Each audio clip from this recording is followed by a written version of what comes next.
Hey there, everybody. Gonna try something a little different this time. I was looking at PSN profiles a couple days ago, and I was wondering how would the top 30 look, or I mean the whole website as a whole. How would it look if the ranking system was different?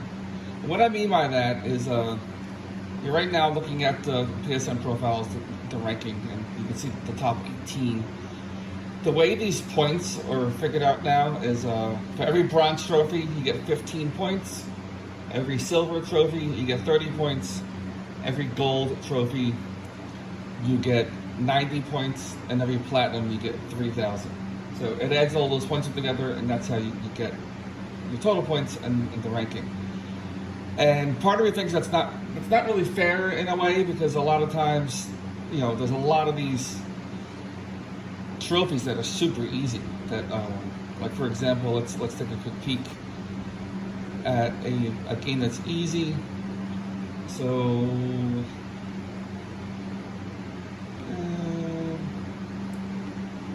I'm looking for something that has a super high percentage here on this profile. Here you go, Tower. So 98.65% of people get the platinum. And as you can see, this is 35 trophies, and all of them are at least 98%. So obviously these are easy games to get with easy trophies. However, I think some of the trophies, like these trophies over here, that is 0.18, 0.20, you know, these are the hard trophies to get, but yet these 300 points is worth the same as a platinum that was 98%. So what I decided to do is looking at David's profile, for example. You go to stats. Sorry, my system's taking a little. Over here you have ultra rares, rares, commons, very rare, and uncommon. I know I didn't add an order, but basically you get up there. I know ultra rares is for anything that's under 5%. I think very rare is between 5 and 10%. I'm not sure what rare, common, and uncommon are, but you get the point. So what I decided to do is I went through the top 30. It took me a little bit of time, but I went through and I said, you know what? What if we gave points based on the rarity of the trophies? And what I did was, for all the top 30, put everybody's thing in here, you know, how many trophies they have. And then over here in this J through N, I put how many ultra rares, very rare, rare, uncommon, and common they have. And I devised my own system. So for any ultra rares, I gave 50 points for each ultra rare. I know at first that may sound like a lot, but think about it. Under 5% got that. So 1 out of 20 people got that trophy. Not as easy as a trophy that 19 out of 20 people got it. So I think it deserves a little more weight on it. Very rare. I don't know why I said ultra P, but ultra rare. Ultra, I don't know. Ultra points. Never mind. There you go. Very rare points, and so on. So for very rare, since it's between 5 and 10%, I give them 20 points each. Still, between 5 and 10%, that means 1 out of 10 people or less have gotten that trophy. So I think 20 points is reasonable.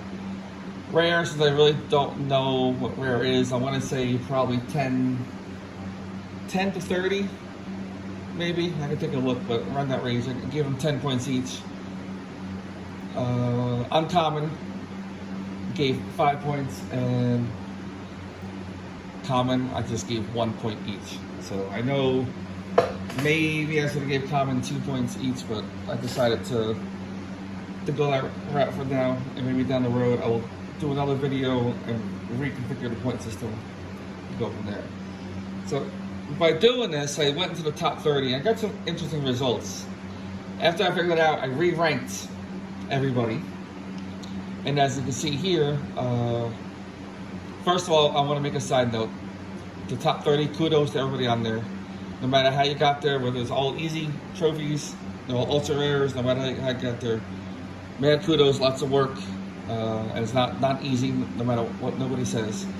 So, anybody dropping the ranks on my system, I do not mean any illness to them. Just out of curiosity, how would it be changed if they paid a little more attention to the ultra rare and rare trophies? So with that said, David, who's #1 in the world right now, would drop to second place. He would go down by 1 point. So I'm going to slowly go through the list. So, because it's kind of interesting to go by piece. Then you got #2, actually would drop 4 places from second to sixth. As you can see, still a decent amount of ultra rares, 824. That's a lot. But compared to David, it's about 1/3. And as you can probably imagine, compared to some of the people below him, it's low as well. But still, 824 is very, very good. So #3 would also drop as well. So it would drop 6 places. Column W is the change. So drop 6 places, and they would be in 9th. So they have 557. So as you can see, the ultra rares would swing these places by a lot. So let's look at 4th place. 4th place would drop 11 spots. So King Fortunato would go from 4th place to 15th if they ranked it a little more based on the rarity.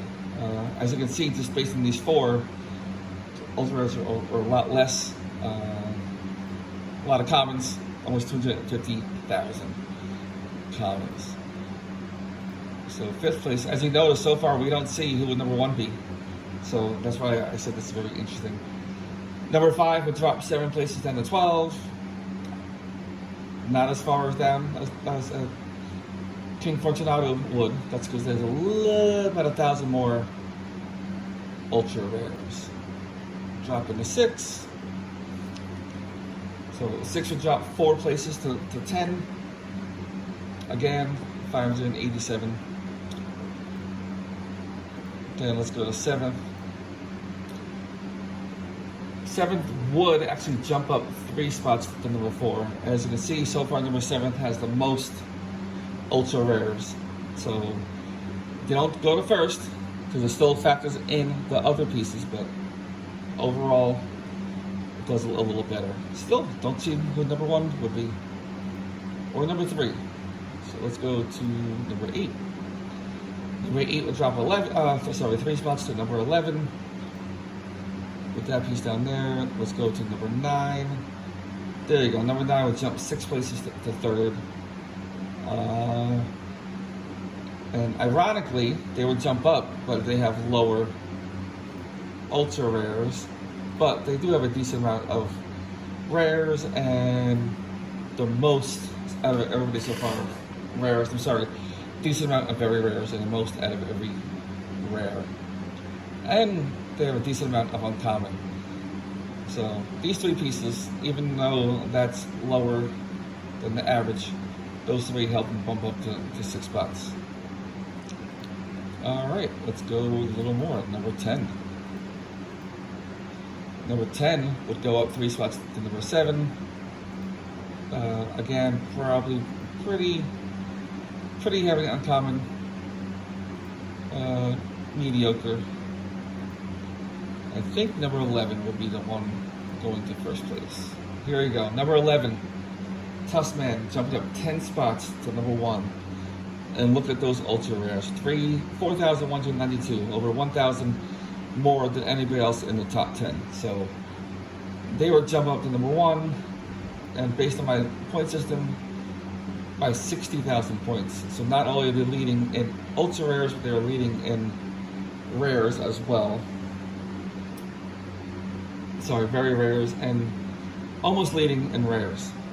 If you ask me, in my opinion, Tussman is the one to watch out for, because they got all the ultra rares already, but the common ones, they're 40,000 behind. So that means there's a lot of easy trophies out there for them to get.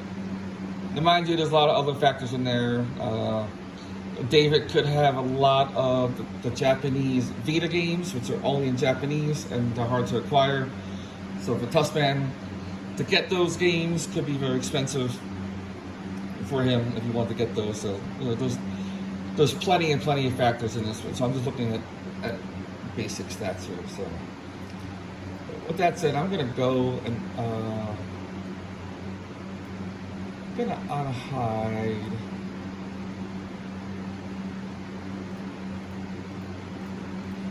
some of these. I think 50. What do I want? There's 37. So here's the top 30, and then I have Hakum in there as an honorable mention, because Hakum is the original trophy leader. He's the one in the Guinness Book of World Records. Still, if you look at PS3, he is the leader at PS3, which probably nobody will ever touch. So gotta pay mad props to Hakum. So as you can see, some of the other ones would jump around. Hakum would have 602. It's not over here, but if you look real quick, there's only 2 other people in the 6s, which means Hakum would be into 3rd place. He would be above him. And then, as you can see, I only have 135 ultra rares. So the odds of me climbing up into the top 10 would be very hard for me unless I start going back and playing some of the super hard games. But at this point, yeah, we'll see. But even with that said, I would jump up 3 spots, because I do have some more. There are some others that have very low ultra rares. But these, yeah. But to each his own. So, out of curiosity, I'm gonna go in here, as I was thinking, what if I did give everybody 2 points for the uncommons? So let's see how that would change things around.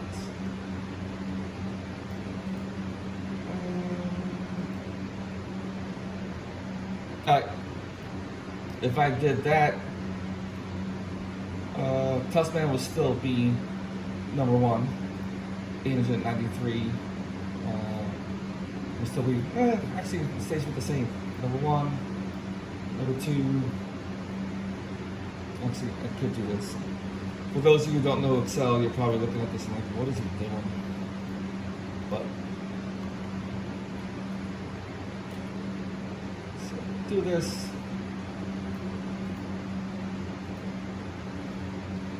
So this is the ranking using 2 points, and this is the ranking using 1. So got the same. If I use 2 points, they will go up 1 ranking, they will go up 1, up 1. We would improve 2, 2. Somebody's got to drop up 1. Drop. For the most part, nobody. Drops 2. Drops 4. Drops 3. Drops 2. Yeah, so no huge difference if I gave 2 points to them. So yeah, that is and mind you, this is as of the 29th of August. So this was a couple days ago that I did this. So this could change, but for the most part, if you look at the top 30, the ranks don't change too often there. Looking at me, so I did a I think a little over 5,000 trophies since then. So I might have went up a spot, maybe, but I don't know. So anyway, this is my take on this. If anybody finds this interesting and wants me to do a little more, maybe go into the top 50. If you have a different idea of a point system, if you think my 50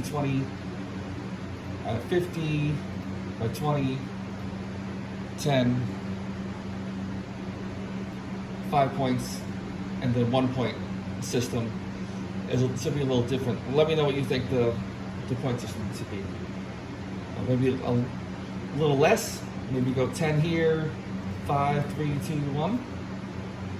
Let me know what you think. I can easily put in there and see how it changes around. Also, if you're ranked somewhere in the country, your country, or the world, and you're kind of curious if I use this Just give me your username, and I'm not gonna do, if you're like ranked 180 in the world, I'm not gonna do the top 200 to look where you would move. I'm looking close to the people around you, because again, it takes a lot of work. So hopefully you find this interesting. If I didn't bore you, I like looking at stats, so sometimes this stuff is curious to me. So thanks and have a good day.